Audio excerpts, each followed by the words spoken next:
Time is not what it used to be. Children and adults shown to experience time differently. Time is not what it used to be. Children and adults shown to experience time differently.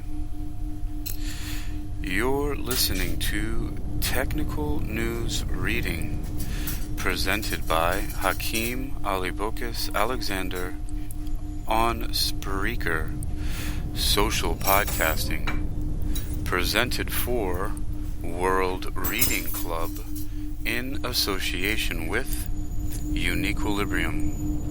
This edition's reading focus comes to us from Medical Express and is titled Time is Not What It Used to Be. Children and adults shown to experience time differently. It was published on February 3rd, 2023. Our first featured image shows a pre-kindergartner and adult. There are drawings, cartoons, graphic images, and the caption reads, Researchers at Eötvös Loránd University have investigated whether the perception of time changes with age, and if so, how and why we perceive the passage of time differently. Their study was published in Scientific Reports. Credit Nadasti Zoltan.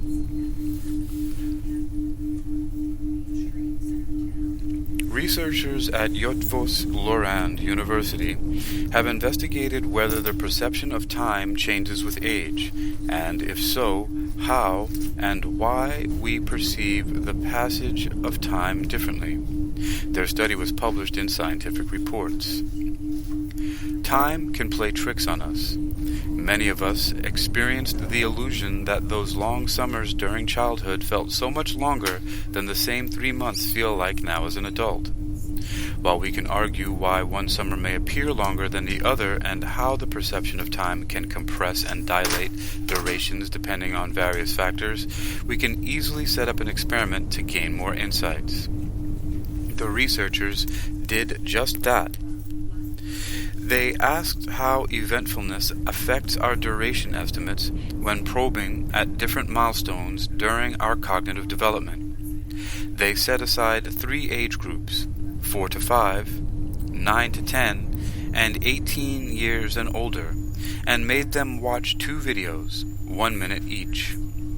The 2 videos were extracted from a popular animated series, balanced in visual and acoustic features, except for one feature, eventfulness. One video consisted of a rapid succession of events, a policeman rescuing animals and arresting a thief, and the other was a monotonous and repetitive sequence, 6 shady prisoners escaping on a rowing boat. The researchers played the 2 clips in a balanced order of 50%, watching the eventful first. After watching both videos, they asked only 2 questions. Which one was longer? And, can you show the durations with your arms? Easy to understand questions, even for a 4-year-old. The results showed a strong bias in each age group, but for pre-kindergartners, surprisingly, in the opposite direction.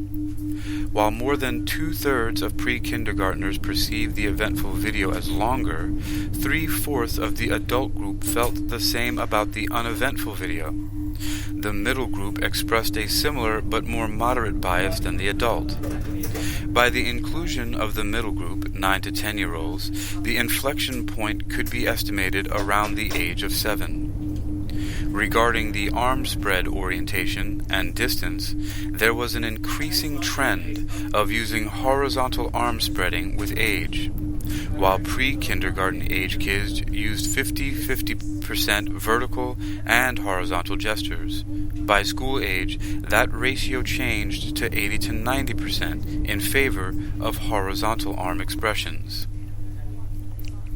The result is unexpected because none of the biological models of time perception could have predicted it. How can we interpret this result? Biological models of time perception fall under 2 categories: pacemaker-like neurons in the brain and neurons that display a declining firing rate with time. Still, who would interpret those signals in the brain remains elusive. Both model classes assume a continuous age-dependent improvement with age. However, this is not what the researchers found. Instead, what they found was a switch of perceived duration ratios between the youngest and the two older groups, with a turning point at 7. How can we explain such a bias reversal? The authors called upon the concept of heuristics, introduced in cognitive science by Amos Tversky and Daniel Kahneman. They define heuristics as mental shortcuts or proxies that enable one to make quick decisions. To understand why we need heuristics for comparing durations, let us look at what else we can rely on. Since the brain has neither a reliable central clock nor a direct sensory mapping of durations, unlike distances or pitch, we must use a proxy. A proxy to duration is something concrete yet related to the time content, like, which one can I talk more about? If the first video was packed with actions, they could tell a lot about it, thinks the 5-year-old, while the other movie could be summarized with the single verb such as rowing. The eventful video consisted of 3 episodes, a perfect example of a story. The uneventful video, in contrast, had no episodes and no storyline. In terms of heuristics, the differences can be captured by representativeness heuristics. The eventful video had more representative story examples than the uneventful one.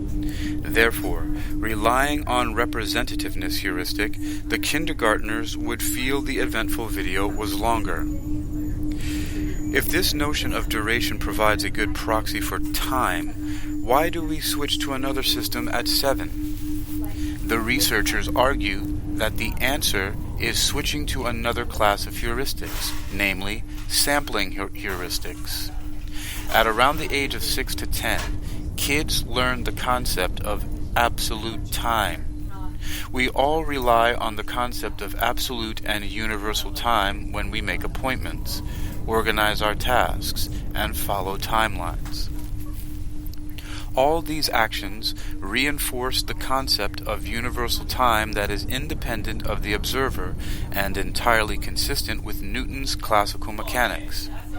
We start thinking about time as a physical entity, independent of the events that it connects, and we become aware that our subjective experience of time as observers may change or be a subject of illusions.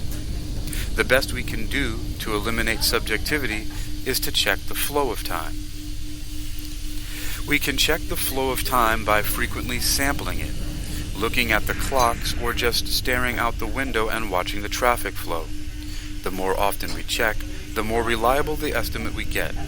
However, our brain is not always available for tracking time. When our attention is occupied with another task, then this sampling of absolute time may skip cycles. In contrast, when waiting for somebody who is late for an appointment, time slows down as the brain counts the seconds while impatience and irritation increase. In light of these heuristics, representativeness, and sampling, let us see how we sample the absolute time when we are asked to guess the duration of an exciting and captivating video versus a boring one. When watching a captivating movie, the mind is completely immersed in the story because the sequence of actions unfolds so fast that one does not have time to think about anything else, such as life, work, or a to-do list. Instead, the mind is hijacked by the alternative reality of the movie plot. In contrast, when watching a boring movie, one is going to check the watch or think about where else one could be at that time, and all these distractions enable us to sample the flow of absolute time. Hence, the 2 types of heuristics explain the bizarre switch at about age 7 and the persistent bias that the boring meetings appear longer than they are, which stays with us for the rest of our life. While the enigma of time has been and will continue to intrigue the human mind, it is essential to realize that these fundamental concepts, like time and space, are more complex than we can pin down by certain types of neurons in the brain. To wrangle such abstract concepts, one needs to connect all biological and cognitive pieces. Will we ever complete that jigsaw puzzle? Only time will tell. For more information, you can look at the paper by Sandra Stojic and others titled Children and Adults Rely on Different Heuristics for Estimation of Durations in Scientific Reports 2023. This article is provided by Eötvös Loránd University.